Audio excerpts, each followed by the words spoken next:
Body mind. Please talk about the body mind. Yes. Excellent, excellent. Okay, just let me go to the book.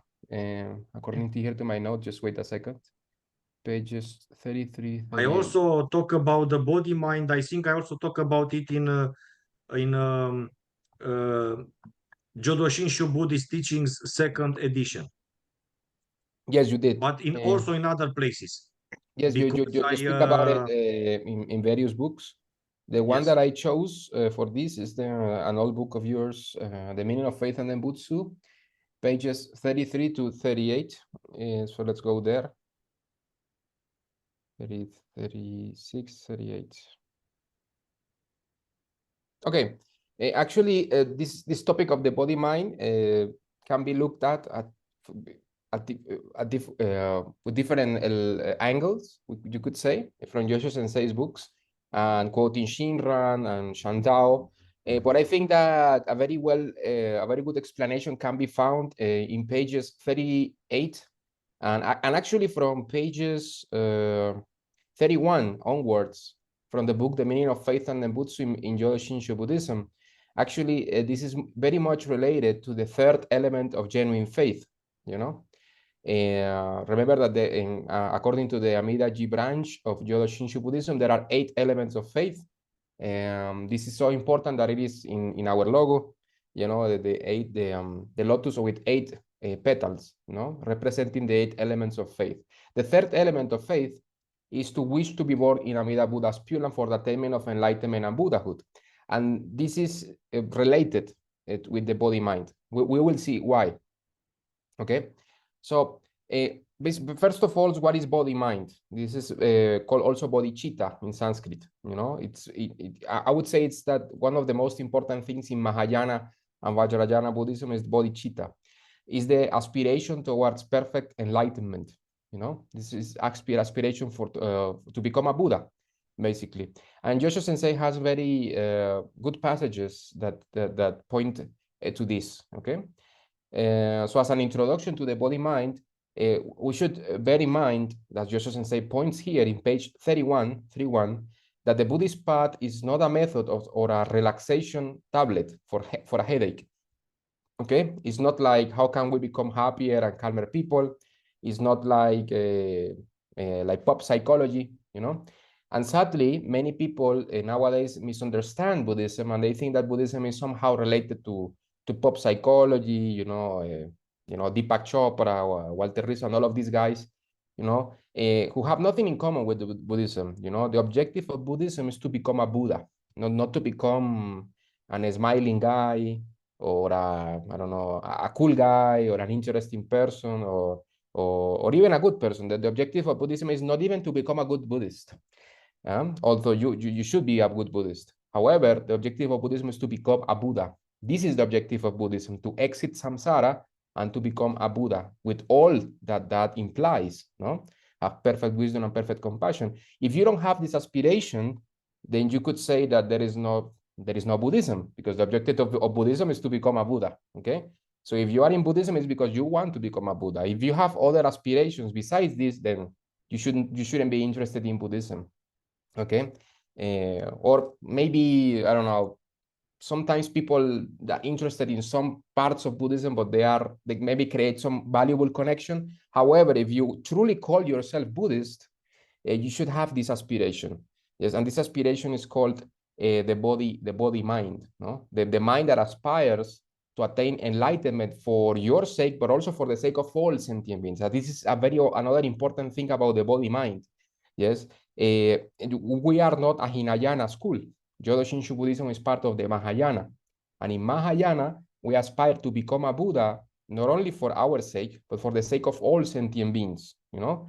Amida Buddha, Avalokiteshvara, Manjushri, all of these enlightened sentient beings, Shakyamuni Buddha, Shakya all of them practice for innumerable eons, the 6 paramitas, in order to help others, you know? Because an arahat, yes, is the first level of a being who has transcended the mundane sufferings of samsara. However, he's not a Buddha yet. An arahat is only a being who has removed the 3 poisons. However, they are still blind to their Buddha nature, okay? And they haven't awakened the body mind. In the Mahayana, we are encouraged, yes, in all the various schools of the Mahayana, Vajrayana, we are encouraged to develop or to receive this body mind, yes, for the sake of all sentient beings. This is the inspiration. This is the basic aspiration of the Mahayana, or the fourth great Mahayana vows, no? There are many ways to formulate them, no? I vow to become a Buddha. I vow to save all sentient beings. I vow to conquer and to eradicate all of the mental poisons. I vow to master all Dharma gates. And the only way to fulfill these four great Mahayana vows is to become a Buddha yourself. There is no other way. Yes, the only way is to become yourself a Buddha. Yeah. This is very important. So the first thing that we should consider in the context of Jodo Shinshu, now that we have explained a little bit about the general Mahayana concept of the body mind, is that how can we, who are such limited sentient beings with such evil karma, aspire to develop this lofty aspiration if we cannot even keep the precepts, if we cannot even live a moral life, we don't have any special skills of meditation. So it's like saying, oh yeah, I want to climb Mount Everest, Yeah, you can have this aspiration, but if you have no legs, if you have no power, if you have no determination, you don't have any skill to go there, yes, then it will be just a whimsical or a fantasy that you have, no, and another unfulfilled desire. Okay, so if we want to become Buddhas, it's okay to aspire to become a Buddha, but if you lack the skills necessary to become a Buddha, then this will be like saying, oh yes, I want to swim across the Atlantic Ocean. Yes, you can wish that, but will you be successful? Okay, you won't. Okay, if you don't have the skills to do it. In the thing of Jodo Shinshu, actually Shinran himself asked this question, and I want to quote Shinran here. Yes, this is in the Hymns of the Dharma Ages, the Shosomatsu Wasan, and Shinran Shonin says the following: the aspiration for enlightenment through self-power. What is the aspiration for enlightenment? The body-mind, no? The aspiration for enlightenment through self-power taught in the path of sages, yes, is beyond our minds and words. We foolish beings, ever sinking in transmigration, how could we awaken it? Under the guidance of Buddhas who appeared in this world 3 times the sons of the Ganges in number, we awakened the aspiration for supreme enlightenment, but our self-power failed, and we continue to transmigrate. These are very profound words, you see? And actually, the first time that I read these words, they shook me to the core, because I was, at that time, I was practicing Vajrayana. And I thought, oh yeah, I mean, the aspiration for enlightenment is such a lofty ideal, yes? So through the self-power taught in the path of sages. What is the path of sages? All of those schools, like Zen, like the Vajrayana Buddhism, that they rely partly or completely on their own self-power. How can we awaken that if we don't if we don't have any moral talent, any spiritual talent? How can we awaken this? And then Shinran goes to say that under the guidance of Buddhas who appeared in this world 3 times the sons of the Ganges in number, we awakened aspiration for supreme enlightenment. So it means that in the past, yes, the Buddhas in our many wanderings in the 6 realms of samsara, they have tried to help us many times, and we have failed. Yes, why do we continue to be in samsara? It is because we committed made many stupid choices. Yes, we even met with with Buddhas, maybe Bodhisattvas, or with the Dharma, and we didn't practice hard enough, or we weren't sincere enough. Yes. However, the Buddhas never forgot about us, and they tried to help us once and time again. But Shinran Shonin says here something that is quite shocking. It says that under the guidance of Buddhas, 3 times the sons of the Ganges rivers, innumerable Buddhas have been our friends, yes, like our compassionate mother and father. But we tried to awaken this aspiration for supreme enlightenment, but our self-power failed. What does this mean? It means that our self-power was not up to the task. It was not sufficient to carry us through to nirvana, yes? Okay, so this is the reason that we continue to be ordinary sentient beings, okay? So according to this, then Shinran asked himself, so how can we be born in the Pure Land, and how is this related with this aspiration towards enlightenment? And then Shinran quotes the master of Kuan Min Temple, which is Master Shan Tao, yes? And this is stated, I will say it here, in the Kyogyo Shinshu, yes, one section of the Kyogyo Shinshu, he says, I say to all practitioners, and this is Master Shinran quoting Shantao, Master Shantao, I say to all practitioners, abhor birth and death, the fate of ordinary beings, and do not cling to it. Aspire to Amida Buddha's Pure Land. Do not think lightly of it. If you abhor means like to scorn, no, to not to value, abhor the Saha world, samsara, and you will be forever apart from it. You will be separated from it. If you aspire for the Pure Land, you will eternally dwell in it. If you part from the Saha world, the causes of the six realms would cease to be, and the resultant states of transmigration will spontaneously perish. If the causes and the results cease to be, the forms and names of samsaric states will immediately be annihilated. So in other words, Shinran says, Shinjin, faith in Amida Buddha, perfect faith in Amida Buddha that comes from Amida Buddha, he says, Shinjin, that is the inconceivable working of the power of the vow, is none other than the mind aspiring for great enlightenment. So this is quite profound, simple and profound, because it means, as Master Shantao says, what is the result of being born in the Pure Land? Anuttara Samyak Sambodhi, which is Buddhahood, okay?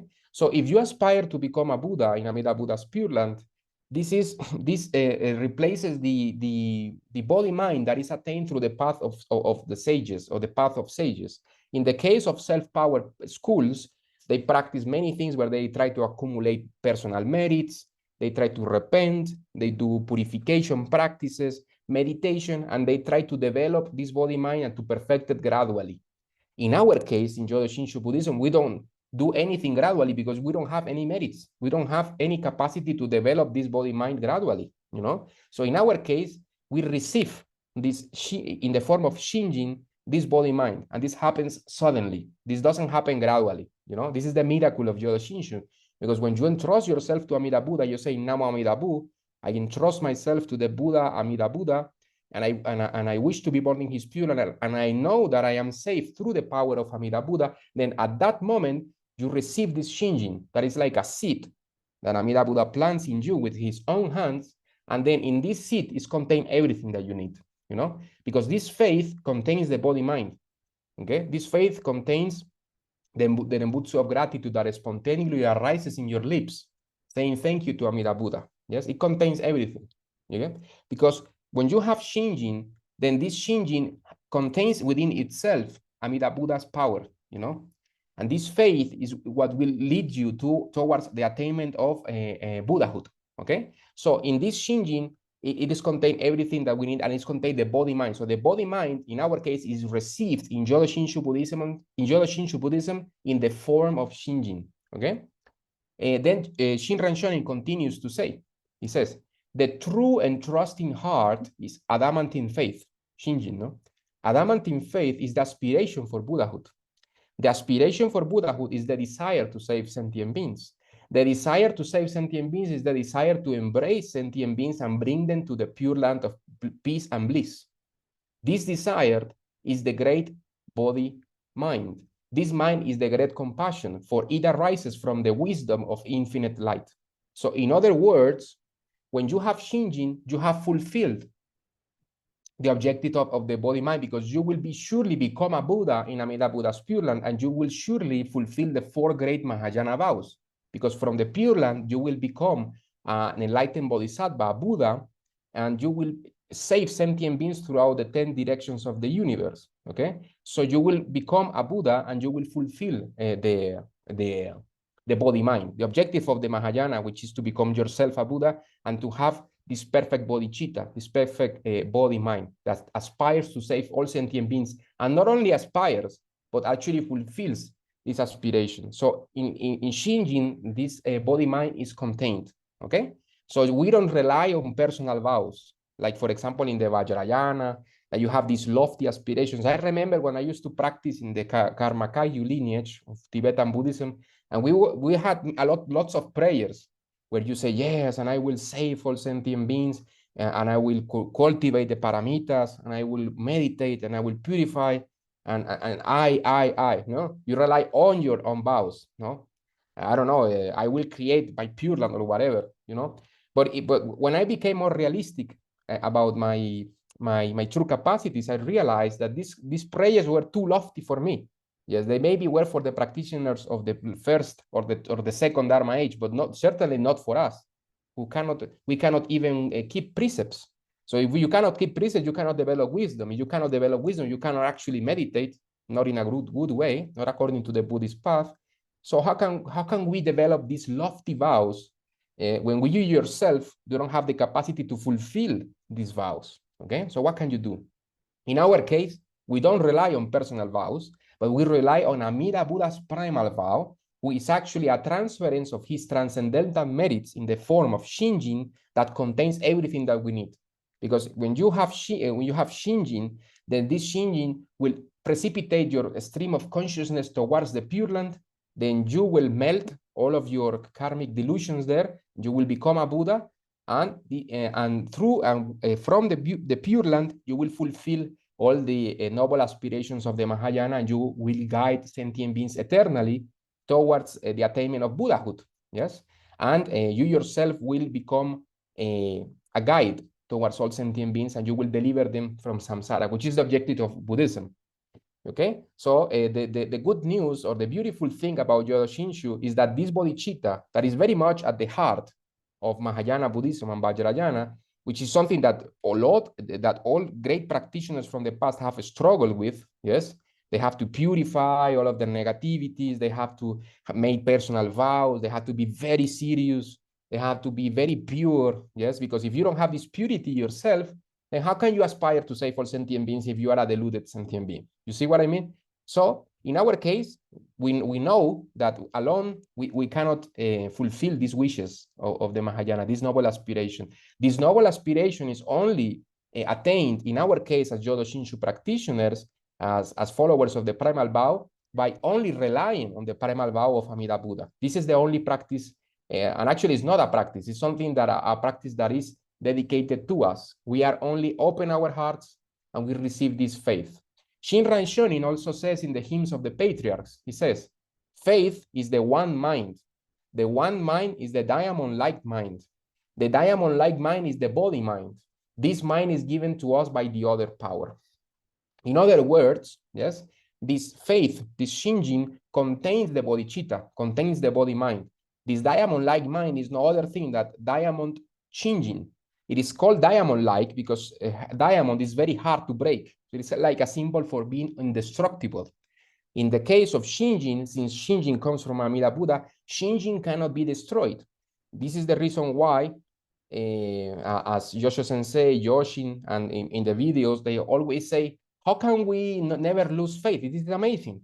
Yes, this is why many people who come to Jodo Shinshu, they stay in Jodo Shinshu and they realize, wow, I stay in this path regardless of my chaotic mind. How can the Shinjin and the chaotic mind coexist?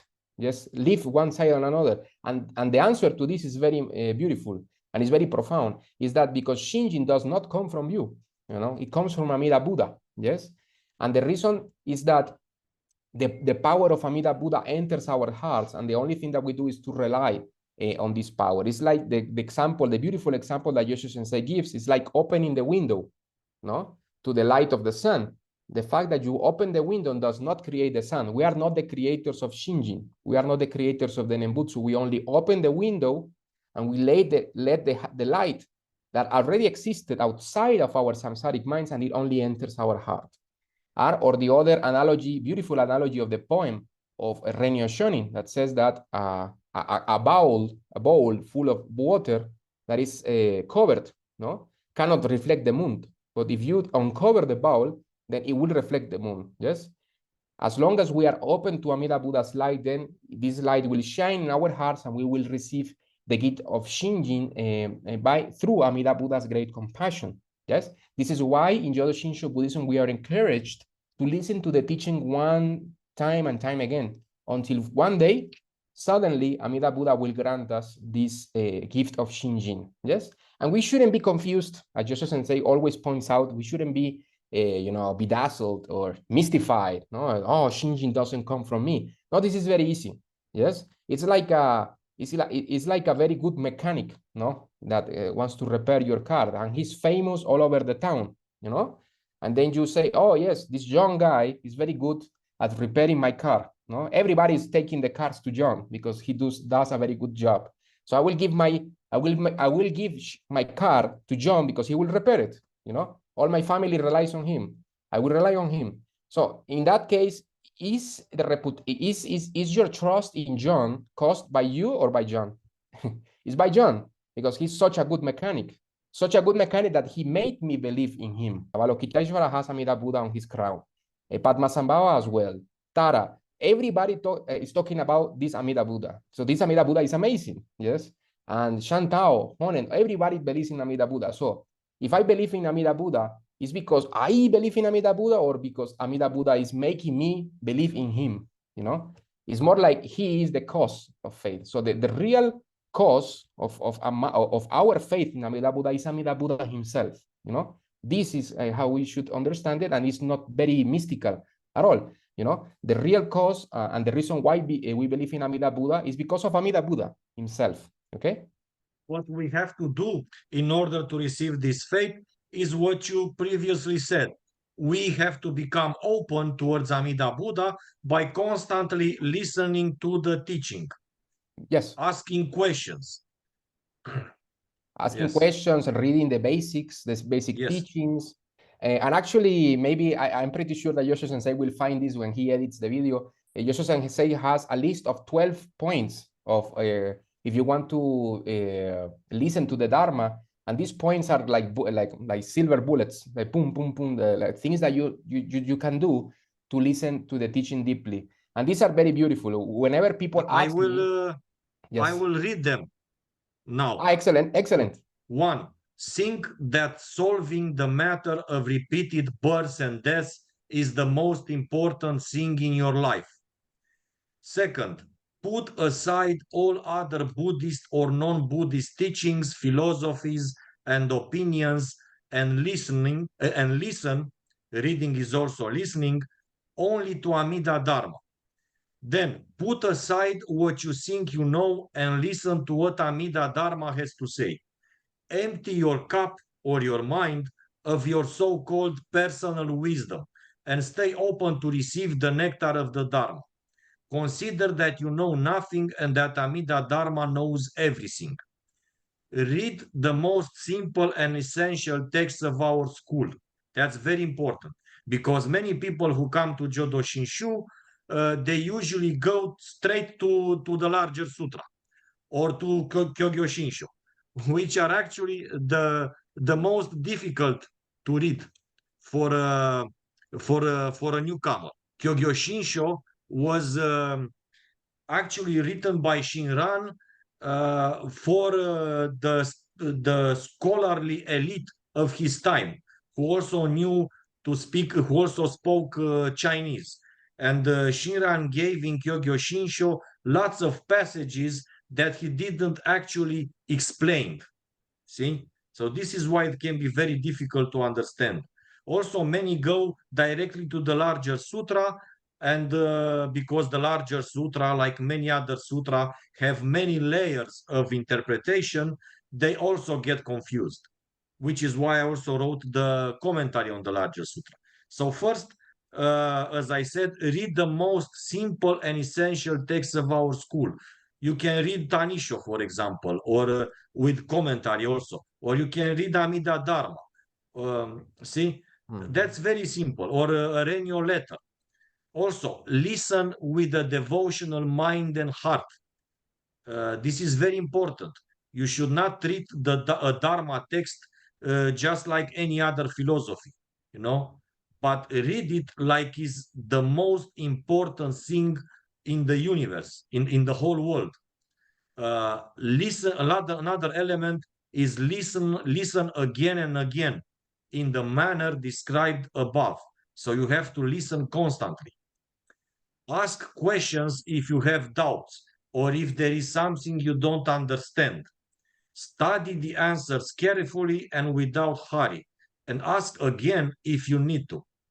Also, engage in a Dharma dialogue, not debates, Dharma dialogue, with people who are already established in faith and who do not embrace wrong views.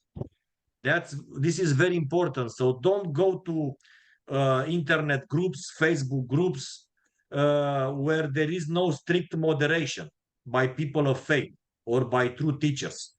Don't go to groups where people talk whatever they want and teach whatever they want, because there is doctrinal chaos, and you don't need doctrinal chaos as a beginner.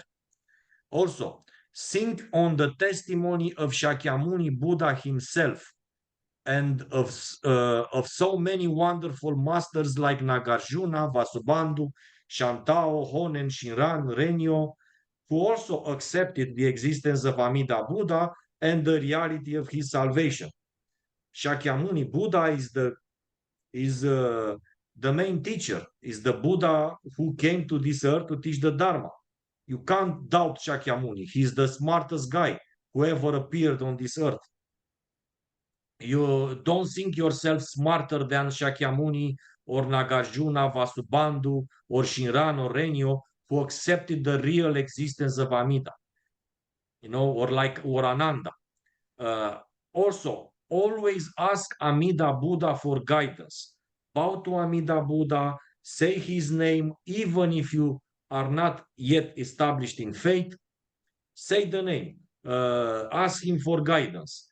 Even if you have doubts, or even if you find it awkward at the beginning, find some time to sit with Amida Buddha and ask him for guidance. And try to give a chance to the idea that he and his salvation are real.